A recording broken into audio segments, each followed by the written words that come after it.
Bienvenue sur Vous avez dit finance, le podcast qui démystifie la comptabilité et le pilotage d'entreprise. Je suis Edouard, un des cofondateurs de Penny Lane, un cabinet d'expertise comptable qui allie la tech et l'humain pour aider les dirigeants dans le développement de leur activité. À chaque épisode, on accueille un dirigeant et avec lui on soulève le capot de son entreprise et on va voir concrètement ce qu'il y a en termes de comptabilité, d'admin, de finance et quels outils il utilise pour piloter sa boîte. Aujourd'hui, j'ai la chance d'accueillir Alexandre Berich, qui est CEO de Fleet. Bonjour Edouard. Bonjour Alexandre, merci beaucoup d'avoir accepté l'invitation. Fleet, tu peux nous dire en quelques mots ce que ça fait ? Oui, bien sûr, avec plaisir. Alors Fleet, on fait de la location d'ordinateurs longue durée pour les entreprises, principalement les PME, les startups. Et donc il y a 3 principaux piliers dans la proposition de valeur. Un, du financement facile et accessible.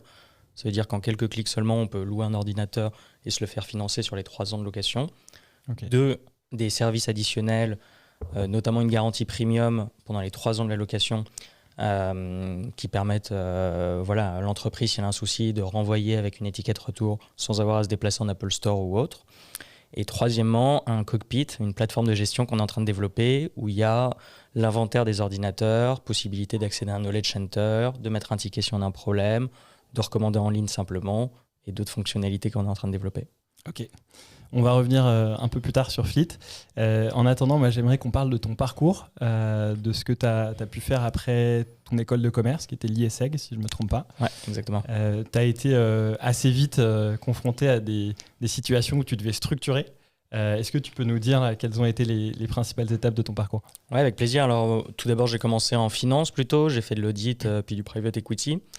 Mais assez vite, j'avais une attirance pour aller vers de l'entrepreneuriat et des choses avec plus d'exécution et plus hands-on. Donc, je suis parti chez Rocket Internet en Afrique du Nord, chez Jumia, qui est le Amazon africain, où tout d'abord, j'étais en charge des opérations d'Afrique du Nord. Puis, je suis devenu directeur général de la Tunisie. Et après ça, c'est là-bas d'ailleurs que j'ai rencontré mon associé, c'est Van. Et à ce moment-là, Alexandre, tu avais quel âge quand tu étais J'avais 24 ans et je suis devenu directeur de pays à 25 ans. Donc c'était assez structurant. Et comment on vit ça quand on a 25 ans ? Enfin, j'imagine que ça doit être assez grisant. C'est assez rock'n'roll, quoi. Enfin, en plus, Rocket, c'est vraiment c'est une boîte particulière où un jour, il lève 400 millions, on recrute les équipes triple en 2 semaines. Le lendemain, il faut virer 20% des effectifs. Il y avait pas mal de gros coups de volant qui étaient assez particuliers, en plus, qui plus est dans des pays à l'étranger, en expat, en plus parfois des pays difficiles. Moi, j'allais régulièrement en Algérie. Donc ouais, non, c'est particulier, quoi. Et tu disais, c'est à ce moment-là que tu rencontres Sévan Ouais, c'est Van qui est devenu mon associé chez Fleet, qui lui s'occupait des sales et il est devenu directeur du Maroc et moi de la Tunisie. On était hyper proches, on travaillait très bien ensemble. Et c'est de là que nous est venu. On était collègues avant de devenir amis. Ouais. Le fait de vivre ça dans ces pays-là, ça rapproche, donc on est devenus très potes. On est rentré en France, on s'est posé une première fois la question de monter une boîte. On avait fait notamment le wagon ensemble. D'accord. Et en fait, on s'est dit à ce moment-là que c'était cool aussi de reprendre une expérience assez structurante dans des startups européennes et de voir autre chose. Parce que comme je te disais, Jumia et les groupes de Rocket Internet, c'est des boîtes où ils sont directement leaders sur leur marché. Donc, ils ont énormément de capitaux. Jumia, ils avaient levé 400 millions, quelque chose comme ça. D'accord. Ouais. Donc, c'est pas le même rapport à la compétition qu'en Europe. Où il y a une compétition pour trouver les talents, une compétition pour les clients, tout est beaucoup plus compétitif et donc il fallait peut-être plus dans de l'excellence et moins dans de la vitesse absolue, quoi. Et du coup moi j'ai rejoint Aeronac, qui est une école de code, design et data, où pareil j'ai une expérience hyper structurante parce que je suis arrivé dans une phase assez intéressante où il y avait déjà des bases assez solides. Ça faisait 4 ans qu'ils développaient la boîte. C'était une boîte assez pérenne et solide. Et là, ils voulaient accélérer et ils m'ont recruté à ce moment-là. Ils avaient fait un tour de 3 millions et ils avaient à cette époque-là 20 employés, 2 millions de chiffre d'affaires et ils étaient dans 3 villes. Moi, ils m'ont recruté pour lancer les nouvelles villes et après, j'ai grandi au sein de la boîte et à la fin, je dirigeais les différents marchés. Et on est passé de 3 villes à 9 villes, de 20 employés à 120 employés, et de 2 millions de CA à 20 millions de CA en 2 ans et quelques, quoi. Donc c'était assez excitant aussi. Croissance très forte. Ouais. Tu as fait un petit tour d'Europe, c'est ça ou Ouais, alors non, pas qu'Europe. Hein. En plus, ils étaient que dans des villes hyper sympas. Donc, ils étaient à Miami, Madrid et Barcelone avant que j'arrive. D'accord. Donc, je me suis notamment fait onboarder à Miami, ce qui était cool. et moi, j'ai lancé Paris, Mexico, Sao Paulo, Berlin, Amsterdam, Lisbonne. Ok. Voilà. Wow. Et qu'est-ce qui fait qu'au bout d'un moment, tu te dis tiens, je quitte ce jeu là sur la scène mondiale avec l'ouverture de ville pour prendre mon bâton de pèlerin et créer mon entreprise? Non, c'était hyper excitant. En plus, j'étais hyper proche des fondateurs qui ont été des mentors pour moi, qui étaient en plus un peu plus âgés, qui avaient des super parcours, qui avaient fait Harvard et Wharton et qui m'ont pas mal formé. Ouais. Mais voilà, à la fin, je dirigeais en fait les différents directeurs de pays qui étaient limite plus seniors que moi pour la plupart. Okay. Et j'étais plus dans un rôle de coordination, très big picture, et je m'éloignais un peu de l'aspect hands-on et early stage. Okay. Et je me disais, voilà, c'est un jour ou l'autre, si je veux vraiment monter une boîte, il faudra que je revienne à ça. Et j'étais pas certain que de continuer dans cette voie, j'allais vraiment développer des skills. J'allais vraiment développer des skills de leadership ou un peu limite politique, quoi, de gestion d'hommes, quoi, et de groupe, quoi. Donc c'était pas vraiment, ça devenait une grosse boîte et je me disais non, moi j'ai vraiment envie depuis toujours de monter une boîte. J'aurais peut-être même pu le faire avant en fait. Là j'ai assez appris. Est-ce que je vais vraiment continuer d'apprendre ou ça va pas m'installer dans un confort et développer des skills où derrière ça sera hyper dur de faire là ce qu'on fait, dont on va parler, d'être hyper hands-on, de faire tout soi-même. Okay. C'est une autre affaire. et à ce moment-là, Sévan, il vit la même chose. Enfin, c'est toi qui vas le voir en lui disant parce que vous aviez déjà eu le projet, tu disais. Ouais, alors Sévan, il avait rejoint une boîte qui s'appelle Gomor, qui faisait trois choses, qui avait levé 5 millions auprès de la Maïf pour se développer sur le marché français et qui est le leader d'Europe du Nord sur le covoiturage et le peer-to-peer rental, donc Drivey, Blablacar. Et qui avait projet de rentrer en France. D'accord. Et donc c'était assez challenging d'aller concurrencer. En plus, c'est un peu des marchés winner take all. Donc Sévan, lui, il avait une expérience où c'était assez challengeant. Il essayait de gagner des parts de marché. Et il avait aussi envie de monter une boîte tout court depuis longtemps, quoi. Ok. Et donc là, Fleet, comment vous vient l'idée ? Alors Fleet, en fait... à la base, on commençait à réfléchir en se disant, voilà, on veut monter une boîte ensemble, qu'est-ce que ça peut être. On avait toujours fait du B2C, mais on se disait, le B2B, ça c'est intéressant. En Europe, tu vois, enfin, c'est peut-être c'est moins explosif en termes de croissance, mais c'est, voilà, tu construis, tu as de la récurrence, tu captes des clients, tu grandis avec eux. On cherchait une boîte aussi, tu vois, nous on est deux ops guys en réalité, tu vois, donc on cherchait une boîte où on pouvait lancer un MVP et un début de produit avec nos skills et nous-mêmes, donc sans... Tu vois, on n'allait pas lancer une app, on sait pas très bien coder, même si on a fait le wagon, mais on n'était pas dans les meilleurs de la classe. Donc on voulait lancer un produit directement, on cherchait un gros panier moyen, un gros marché, tu vois, on avait des catégories assez structurantes dans notre tête.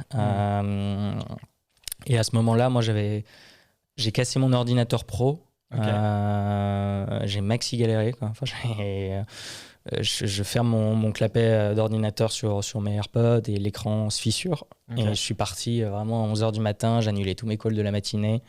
Je pars à la Fnac des Champs-Élysées, j'étais chez WeWork rue du Colisée. Je rachète avec la carte bleue de la boîte à l'arrache un nouvel ordi. Je ne savais pas quel modèle choisir. Il me dit, est-ce que vous voulez une assurance, la clé Excel?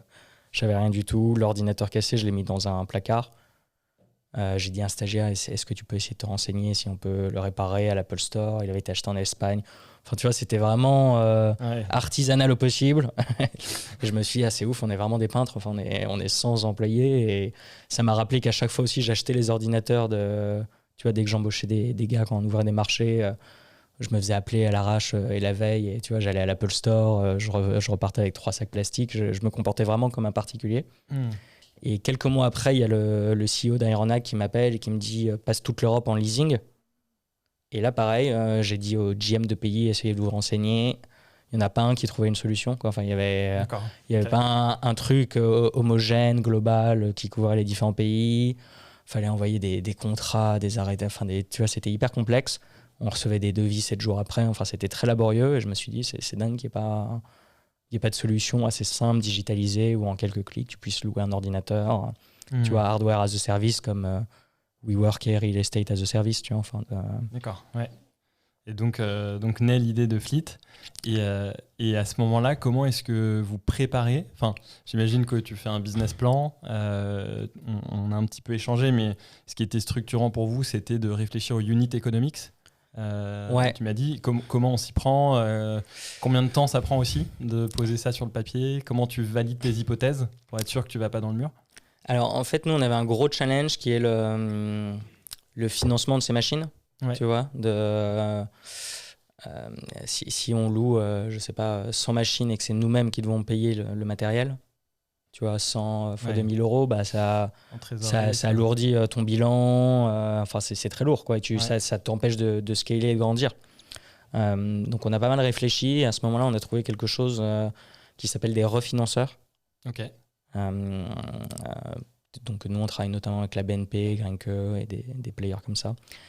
Qui nous permettent dès la livraison du produit au client, on sait refinancer la valeur totale du contrat. D'accord. Tu vois. Okay. Donc on ne porte pas l'actif au bilan. Et donc ça a été hyper important pour nous, quoi, de réfléchir en termes de cash flow, comment on pouvait se faire refinancer ça. D'accord. Pour ne pas avoir à porter en capital, parce que c'est hyper...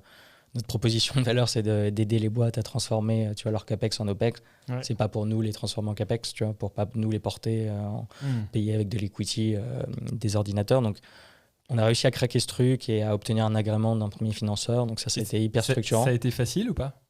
Alors, ça fait partie de leur modèle et du coup, tu rentrais dans les cordes de leur modèle, ou est-ce que tu as dû négocier Ça fait partie de leur modèle, mais en même temps, tu vois, ils veulent tous que tu aies 3 ans d'antériorité pour te laisser le faire.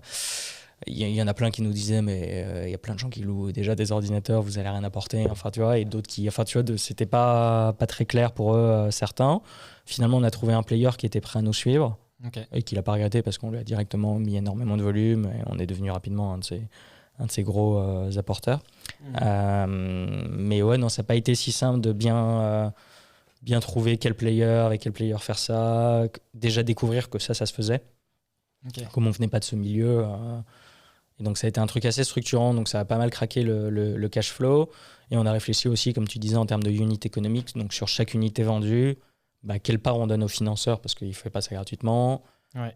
Pour quel pourcentage on achète les machines, pour quel pourcentage on prend de la garantie, qu'est-ce qu'on provisionne comme risque et qu'est-ce qui nous reste pour petit marketing éventuel et surtout customer care et recherche et développement pour mettre en route ce cockpit et ce SaaS qu'on développe. Okay. Donc tu vois, il fallait qu'on... Et donc là, on a réfléchi pour chaque unité vendue d'avoir un minimum acceptable d'argent qui nous reste pour faire le customer care et la R&D et un maximum pour pas non plus être trop haut. Et donc on a commencé à mesurer à chaque unité vendue où est-ce tunnel de marge. Où est-ce qu'on se situait, tu vois, pour bien mesurer ça. Donc ça a été 2 choses. Je pense que là, si je step back un peu, je conseillerais ça à n'importe qui monte une boîte qui n'est pas un pur SaaS, donc où il y a une dimension un peu opérationnelle ou servicielle, de réfléchir à ça, les unités économiques et le cash flow de façon très, très précise, parce que ça peut bloquer complètement une croissance, quoi. Enfin, ça peut, tu vois, si tu n'anticipes pas que sur tes units, à un moment, tu devras mettre un peu de marketing, ou si tu n'anticipes pas sur ton cash flow qu'il faut que ça soit vertueux pour pas te retrouver avec des gros trous à un moment. Nous, malgré ça, malgré avoir un peu bien set-up ça, au début, on a très vite grossi. Ouais. Tu vois, on a fait... c'est ce que j'allais te demander, parce que quand on débloque ce contrat là avec un refinanceur, est-ce que du coup on dort sur ses 2 oreilles en termes de trésor, parce que finalement à chaque contrat passé avec un client, il y a le refinanceur qui vient t'injecter tout le montant du contrat, c'est ça ? Ouais, moins sa marge à lui. Ouais, moins sa marge à lui. Mais pour autant, malgré ça, malgré qu'on récupère toute l'allocation directement, moins sa marge à lui, on a quand même eu un petit trou à un moment qui a duré quand même tu vois, quelques semaines, voire un mois. Mais parce qu'on a grossi très très vite. Et malgré ça, c'est quelques jours de décalage où il faut nous acheter les machines, les livrer, payer tout, etc. et attendre de se faire payer. Ah oui, ça se fait pas en un jour, quoi. Si tu grossis très vite d'un coup, là, si on faisait x10 sur le mois prochain, ça, tu vois, même ces 7 jours de BFR, etc., ça casse quand même un peu. Alors, c'est que 7 jours, tu vois. Donc, si c'était 30 jours, ça serait, tu vois, 4 fois plus compliqué, quoi. Ok. Et du coup, là, aujourd'hui, Fleet, vous en êtes où ? Enfin, c'est combien d'entreprises vous accompagnez ? Vous êtes combien dans l'équipe ? Ouais, alors on accompagne plus de 250 entreprises aujourd'hui.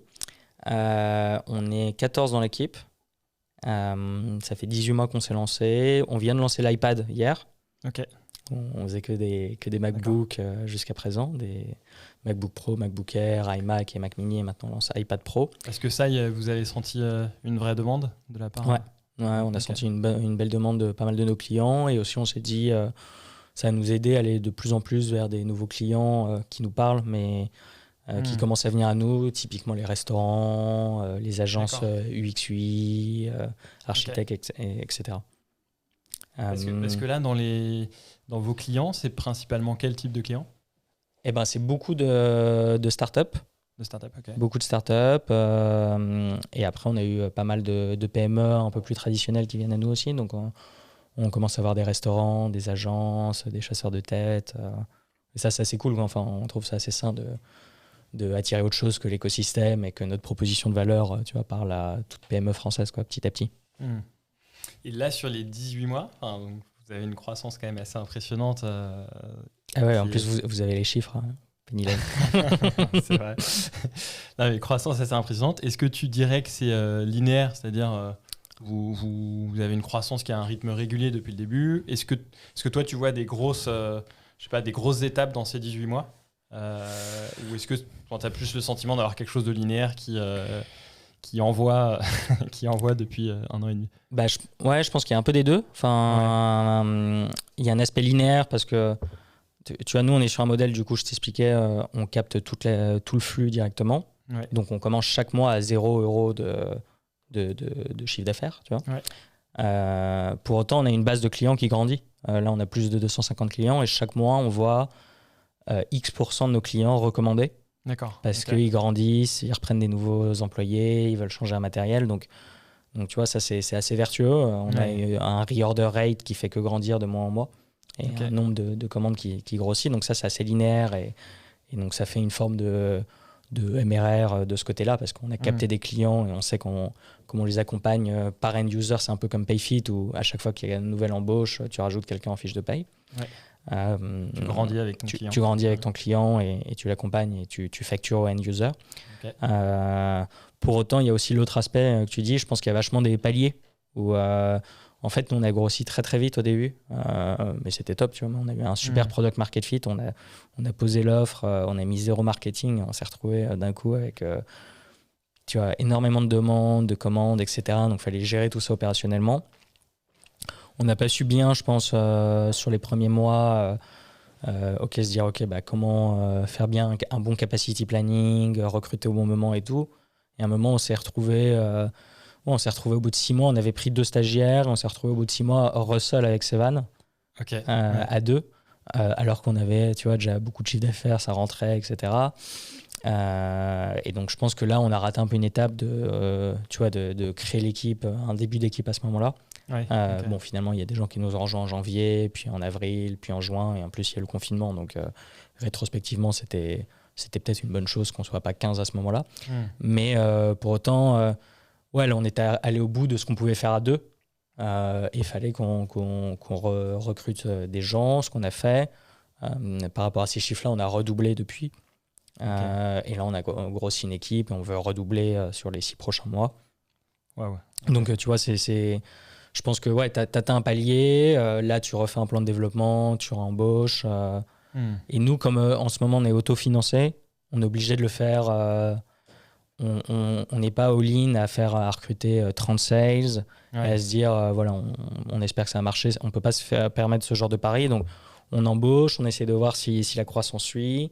Si la croissance ne suit pas, on se dit, comment on améliore notre produit, comment on améliore notre marketing, comment on améliore nos sales pour atteindre ces objectifs qu'on s'est fixés. Et une fois qu'on l'a atteint, on redéploie des nouvelles ressources pour repasser un palier. Et c'est quoi le driver justement pour une embauche? Tu te dis on n'en peut plus, on est sous l'eau, il faut absolument qu'on embauche. Est-ce que c'est plus rationnel à regarder concrètement combien vous avez dégagé sur le mois passé? Comment se fait le process de décision pour acter Ouais, alors non, on embauche beaucoup, surtout tu vois, donc on est 14 et il y a plus de 6 personnes qui sont en tech, produits et data. D'accord. Donc tu vois, on essaye quand même d'être long terme et d'investir sur ça pour construire de la tech, de l'automation, etc. Et après, non, les embauches, on les fait, on fait un plan, on se dit voilà, on pense qu'avec ça, on peut absorber tant de clients, gérer tel volume, on fait des calculs et on se dit on déploie cet investissement. On essaye de grandir et d'atteindre l'objectif qu'on s'est fixé avec telle ressource. Tu vois, c'est un peu capital allocation ou ROI sur les ressources qu'on déploie, quoi. Ok. Et tu as parlé du confinement, parce que dans les 18 mois que vous avez vécu, il y a quand même 6 mois de Corona dans l'histoire. Quel impact ça a eu est-ce que ça a eu un impact fort sur votre activité, premièrement, et deuxièmement aussi sur ton agenda? Est-ce que ça a changé ta façon de piloter l'entreprise avec Céval? Non, écoute, déjà, je pense que personne ne s'attendait trop à ça, quoi. C'était assez surprenant. Comme je te disais, moi, je pensais vraiment être prêt quand j'ai lancé Fleet, en me disant, voilà, j'ai fait de la finance, je suis passé chez Rocket Internet, j'ai été CEO 2 ans d'Aeronac. Normalement, je connais les sujets un peu, ça va, je vais m'en sortir. Et là, c'est hyper décontenançant, quoi. Enfin, tu te retrouves du jour au lendemain à devoir faire des daily calls, chacun chez soi. C'était assez surprenant, quoi. C'est une situation à laquelle personne n'était prêt, donc ça c'était marrant, mais nous, on avait de la chance, on l'a assez bien traversé. Enfin, on a eu une belle baisse de commandes, tu vois, sur cette période-là, parce qu'il y avait une incertitude généralisée, et puis tu vois, nous, on est assez liés aux embauches. En fait, nos clients, comme c'est principalement des startups ou des gens tech, ils avaient déjà des ordi portables. Donc, on n'a pas eu ce mouvement que plein de gens pensaient qu'on aurait, c'est-à-dire passer des fixes au portable. On l'a pas trop eu parce que les gens avaient déjà des portables. Mais on a quand même eu quelques reorders, mais il y avait moins d'embauches. Et par contre, du coup, on est passé dans du projet de fond, tu vois, chacun. Et moi, pour ma part, c'est à ce moment-là où je suis passé chez Penny Lane, où j'ai fait le switch vers Payfit. Enfin, je me suis dit, on a fait des OKR assez building et ça nous a fait pas mal de bien pour la suite, quoi.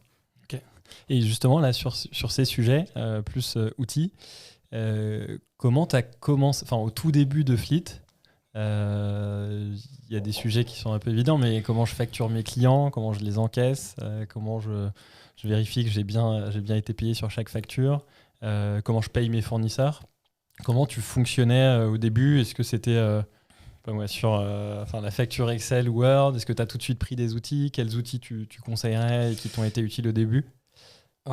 Alors nous au début, donc nous on avait un seul client, du coup c'est ce financeur qui nous suivait parce qu'en fait c'était lui qui nous payait tout notre chiffre d'affaires. Tu vois. Donc rien que sur leur plateforme on pouvait voir les commandes en cours et nous on avait un Excel avec toutes les commandes. Mais donc les entreprises qui prennent des ordinateurs Fleet, vous les facturez pas directement? Non.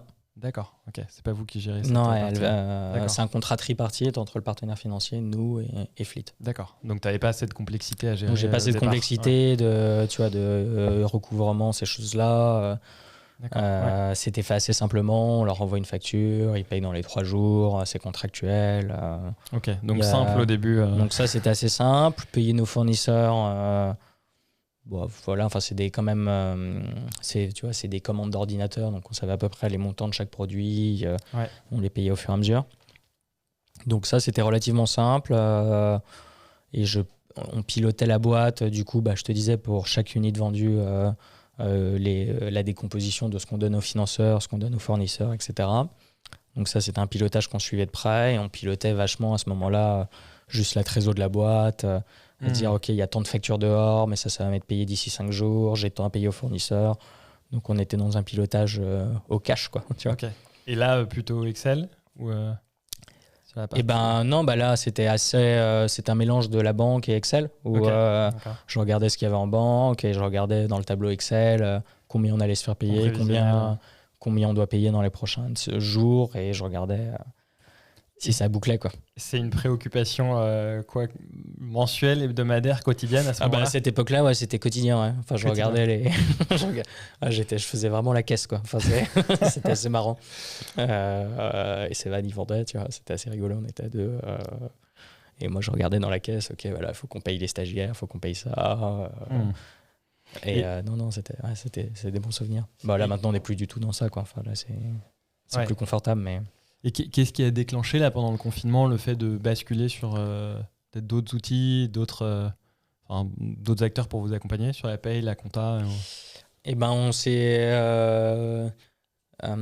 dit, surtout Sévan me disait, je trouvais que c'était un super point. Bon, déjà, on savait que c'était des outils professionnalisants et qui automatisaient pas mal. Donc ça, c'était un driver. Ouais. Sachant que tu vois, je continue de faire tout ça moi-même. On n'a pas d'office manager, on n'a pas de... Donc je gère moi l'admin de la boîte en bonne partie. Donc je cherche à ce que ça soit aussi simple que possible et que ça me prenne le moins de temps possible. Donc je pense que ces outils aident à simplifier, à pas devoir courir après les expenses. Tu vois, c'est digitalisé, là, notamment Pennyline, où tu vois les factures manquantes, tu peux taguer, dire aux gens mets ça comme facture. Donc ça fait gagner un peu de temps, ça professionnalise et ça simplifie. Et moi, ça me permet de pas embaucher sur ça et de garder pour des développeurs ou du customer care. Et aussi un autre point que me disait Sévan à cette époque, et c'est assez juste, c'était de s'inspirer et de voir Payfit, tu vois, c'est une super boîte, c'est un super exemple B2B français de succès, de boîte qui a su se développer sur la même user persona en plus, les TPE, PME, start-up. Du coup, vous aussi, on avait eu des super échos sur vous. D'amis en commun, donc on se disait voilà, c'est bien de voir qu'est-ce que font les autres bons players du B2B, quels sont leurs process, comment ils onboard, qu'est-ce qu'on peut faire mieux nous, qu'est-ce que nous aussi on fait. Enfin, tu vois, on s'est dit, tu vois, enfin, c'est le même type de boîte, de se comparer, c'est le même type de boîte. En plus, vous à l'époque vous étiez devenu client, donc je me disais bon voilà, dans les deux sens, c'est sympa. Ok. Et je reviens juste sur la partie trésorerie, parce que parfois on parle beaucoup de levée de fonds dans l'écosystème startup, et vous avez un modèle où vous avez choisi pour l'instant de ne pas lever. Tu parlais de pilotage quotidien de la trésor. Qu'est-ce que ça implique, le fait justement d'avoir une trésor très serrée? Est-ce qu'il y a des conseils que tu aurais à donner à d'autres qui se lancent sur des choses que vous avez mis en place et qui vous ont permis d'être vraiment frugal tout du long? Ouais, alors bon, ça a duré heureusement que quelques semaines, tu vois, parce que je pense que j'aurais craqué de regarder ça tous les jours. Maintenant, on est plus trop dans ce pilotage-là, plutôt mensuel, je dirais, mais à cette époque, non, on était content d'avoir fait ce move-là avec les partenaires financiers, et donc pour récupérer une bonne partie de la trésor rapidement. À ce moment-là, j'ai fait un truc... j'ai mis en place avec notre banque qu'une partie soit payée à 30 jours. D'accord. Tous nos achats par carte bancaire. Donc déjà, ça nous a laissé un peu d'air, tu vois. Okay. Tu as 30 jours de décalage.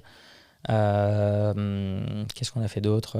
On a commencé à discuter avec certains fournisseurs pour les payer avec du décalage. Okay. On s'est mis la pression pour envoyer plus vite les factures aux financeurs et les traquer pour qu'ils payent plus rapidement. Tu vois, donc on a fait des choses comme ça. Ça, c'était quand on était un peu serré. Après, entre-temps, du coup, on a débloqué des prêts d'honneur, des choses comme ça qui sont venus gonfler notre trésor. Et aussi un PGE, donc qui ont gonflé un peu notre trésor et qui nous ont simplifié la vie. Et par ailleurs, on a été très frugal pendant longtemps, et je pense qu'on l'est encore. Donc on est quand même on est dans des super locaux, on est chez Spaces, rue Saint-Lazare, enfin on se force pas à être dans des bureaux en banlieue ou des choses comme ça non plus. Mais sur les gros achats, on les négocie, on réfléchit, on regarde, tu vois, on benchmark, on fait un peu des appels d'offres pour comparer. Tu vois, on prend pas la première solution venue. Qu'est-ce qu'on fait d'autre? On a fait beaucoup de choses nous-mêmes pendant très longtemps. Mon associé Sévan, il a fait les sales et les opérations lui-même tout seul pendant quasiment un an, quoi. Donc tu vois, gérer tous les problèmes d'ordi, les choses comme ça avec les partenaires et tout. Okay. Moi, je gère encore l'admin de la boîte, tu vois, à 95%. Oui, t'as pas recruté quelqu'un voilà, on se dit, on cherche à automatiser, on cherche à simplifier, tu vois, donc on est dans cette approche-là pas mal. Qu'est-ce qu'on on fait d'autre sur ça? On s'est fait beaucoup aider, on a eu pas mal de chance, donc comme on avait pas mal d'amis et de réseaux dans l'écosystème, déjà pas mal d'amis nous ont poussé à d'autres amis, donc tu vois, ça nous a fait des premiers clients. On a réussi à pas trop dépenser en marketing et à vraiment attirer pas mal de monde sans dépenser sur le marketing. Et en plus, on s'est fait beaucoup aider par plein de gens. Je sais pas si tu connais Convelio, enfin ils ont le même investisseur que vous, GFC. Ils nous ont hébergés pendant 6 mois au début, quand on était tout seul avec Sévan, dans leur bureau, gratuitement et généreusement. Il y a des gens qui te rendent des coups de main. Et nous, j'espère qu'on aura l'occasion d'en rendre aussi maintenant qu'on est beaucoup plus gros et solide. Ok, super intéressant. Si tu devais refaire le match là, les 18 derniers mois, est-ce qu'il y aurait un truc... est-ce que si tu devais changer une chose, qu'est-ce que tu changerais? Bah écoute, honnêtement, je suis assez content de ce qu'on a fait en 18 mois. Tu vois, d'en être là, de 150 clients autofinancés, d'avoir une équipe de 15, tu vois, une belle croissance. Tu vois, donc c'est de réussir à financer des investissements en tech, de développer un SaaS en plus de ça. Et donc, si j'avais su plus tôt que ça se passerait comme ça, bah, j'aurais été peut-être plus agressif en investissement plus tôt et où j'aurais mis limite un peu de ma poche, où on aurait pris un peu plus de risques sur ça. Mais en même temps, en bon père de famille, entre guillemets, je suis content d'avoir fait les choses comme ça et ça nous a créé une culture, tu vois, tu vois, data-driven, concentré sur les chiffres et pas faire des bêtes sans trop savoir ce que ça va générer, quoi. Et comment vous êtes entouré, Sévan et toi? Est-ce qu'il y a des organes de décision ou de gouvernance? Est-ce qu'il y a des gens qui vous conseillent? Ça c'est un truc particulier quand on lève pas de fonds, qui est notre cas aujourd'hui. Donc tu vois, Sévan et moi, on est à 50-50. Donc il se trouve que on prend très bien des décisions ensemble. Tu vois, on arrive à toujours trouver des solutions, on cherche vraiment le meilleur pour la boîte. Pour autant, c'est sûr que c'est peut-être pas best practice, qu'on n'ait pas de board, on n'est personne. Si un jour on a une vraie situation de blocage, tu vois, on est bloqué, mais je pense pas que ça arrivera du fait qu'on est intelligent et on veut le meilleur pour la boîte sur ça. Enfin, tu vois, on priorise ça par rapport à nos égos. Mais non, pour l'instant, on n'a pas de board. On a plein de gens autour de nous qui nous donnent des conseils par sujet, avec lesquels on échange. Moi, mon ancien, le CEO d'Ironhack, tu vois, c'est un ami proche et c'est un mentor et on s'appelle régulièrement pour échanger. Donc tu vois, on a un petit peu de réseau quand même qui nous donne des coups de main, quoi. Et justement là-dessus, sur les personnes qui peuvent te donner des coups de main ou te conseiller, est-ce que sur tes premières expériences en private equity ou chez Ironhack ou chez Jumia, chez Rocket, et les débuts de Fleet, est-ce qu'il y a une personne qui a été marquante peut-être dans les conseils qu'elle t'a apportés, ou est-ce qu'il y a eu un conseil marquant notamment sur la partie financière que tu as reçu? Alors sur la partie financière, moi j'ai pas mal été formé par Gonzalo, là, mon ancien manager chez Ironhack. C'est étonnant parce que je pense que d'ailleurs j'ai été limite plus formé à la finance, à la gestion d'une boîte qu'en private equity. En private equity, c'était plus analyse de marché, tu vas voir où il y a de l'upside. Quand tu fais un investissement un peu en grosse equity, donc si tu déploies X pour ouvrir des marchés, qu'est-ce que ça change en termes de PNL et tout. Alors que Gonzalo m'avait pas mal formé aux unités économiques, justement, à ces choses-là, tu vois. Donc lui il m'a pas mal apporté et avant ça j'ai le père d'un ami, mais ça c'est plus en HR, people, leadership, tu vois, qui est coach maintenant et que j'appelle régulièrement, tu vois, quand je dois mettre en place un 360 pour les équipes ou moi-même en recevoir un ou chez Ironhack, je l'avais appelé pour organiser une retraite du leadership, tu vois, donc j'avais amené tous les C-level avec et les VP et les trucs, on était partis en off-site, travailler sur des sujets, donc il m'avait aidé à construire des workshops, des choses comme ça, donc il y a des personnes comme ça un peu plus seniors que j'appelle de temps en temps pour échanger. Merci. Et côté fleet, là, si tu devais dégager ton plus gros challenge des 12 mois à venir, enfin, où est-ce que tu veux emmener la boîte là, dans 12 mois ça serait vers quoi et quel est le plus gros challenge pour arriver à ce but? Eh ben, je pense que notre challenge,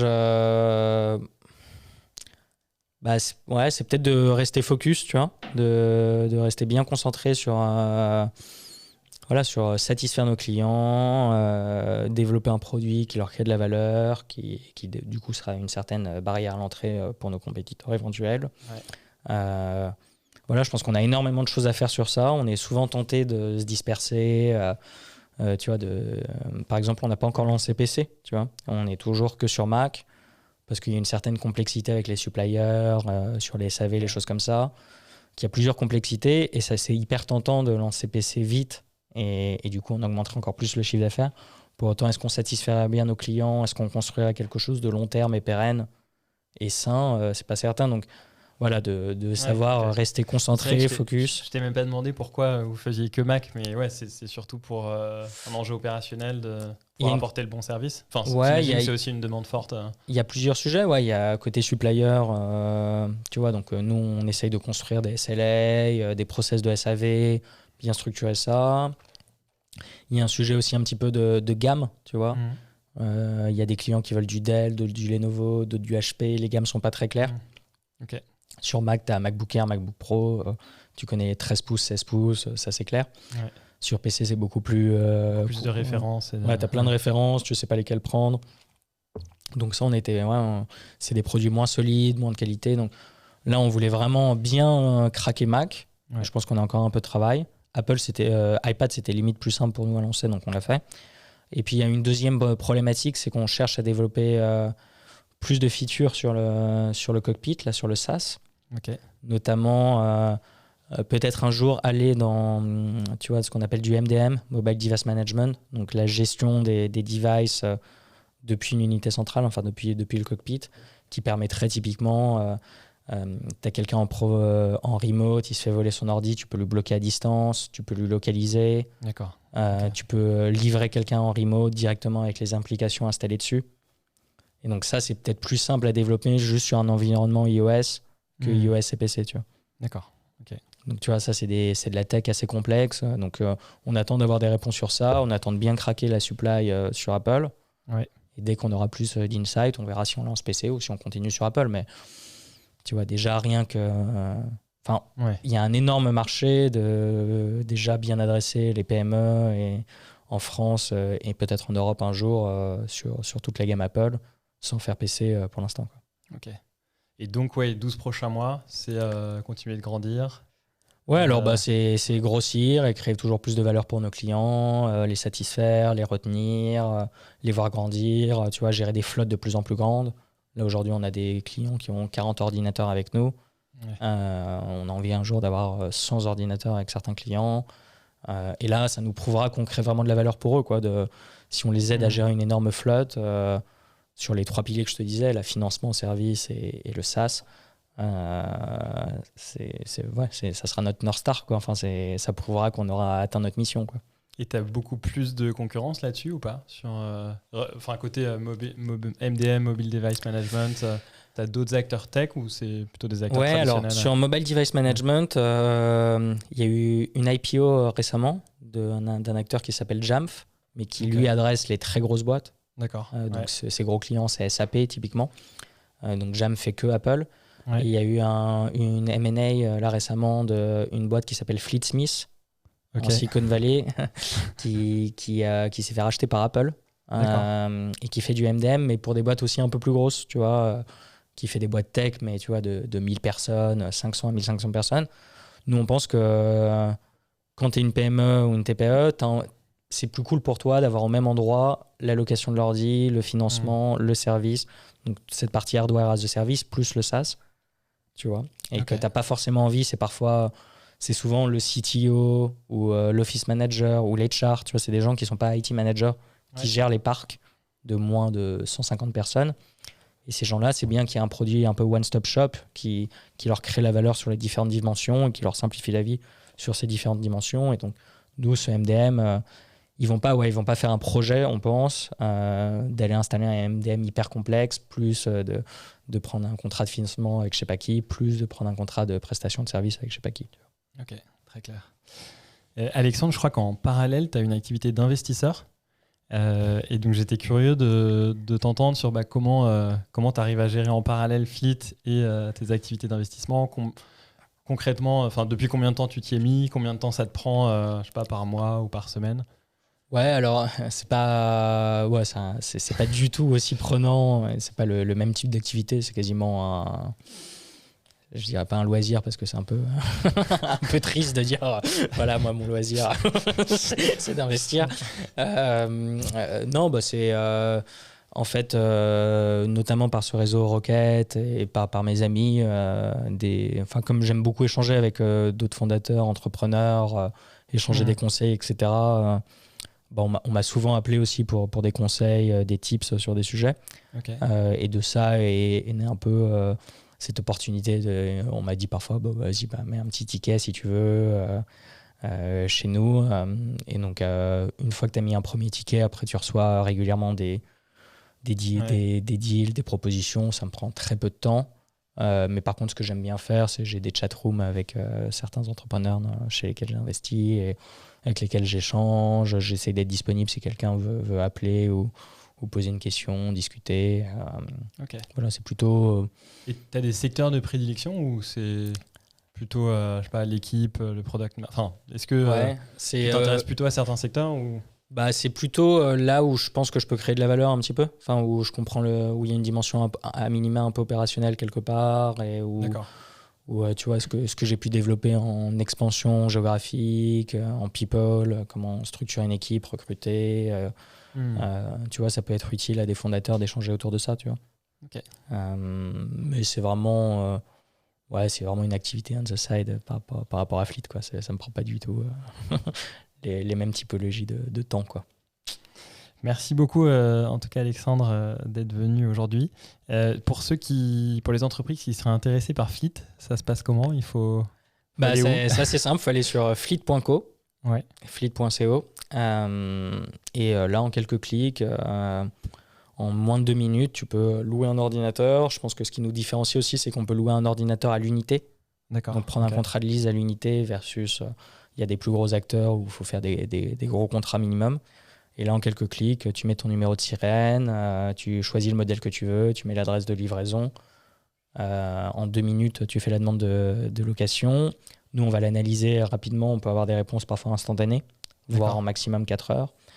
Et dès qu'on a l'accord de financement, on envoie un contrat DocuSign, comme je te disais, en 1 à 4 heures. Ouais. Et après, l'ordinateur peut être reçu en 1 à 3 jours ouvrés. D'accord. Donc ça va très très vite, c'est très facile. C'est rapide. Donc s'il y a quelqu'un qui arrive lundi prochain, il est encore temps. Lundi prochain, on est mercredi. Moi, j'ai vu un chat là passer sur le site de quelqu'un qui demandait ça. Et je pense que ça va encore. Ça dépend des modèles, bien sûr, mais voilà, faut se dépêcher, quoi. Et dernière question, Alexandre. Si on devait inviter quelqu'un après toi sur ce podcast, qui est-ce que tu nous conseillerais d'inviter? D'accord. Elle est surprenante. Je ne l'avais pas préparée. Donc, quelqu'un plutôt sur le financement, les sujets comme ça. Ouais. Et inviter là, le CEO d'Ironac dont je vous parlais, Gonzalo Manrique. Ok, je note. Merci beaucoup en tout cas, Alexandre. Très bonne journée. Merci. Avec plaisir. Merci. Au revoir.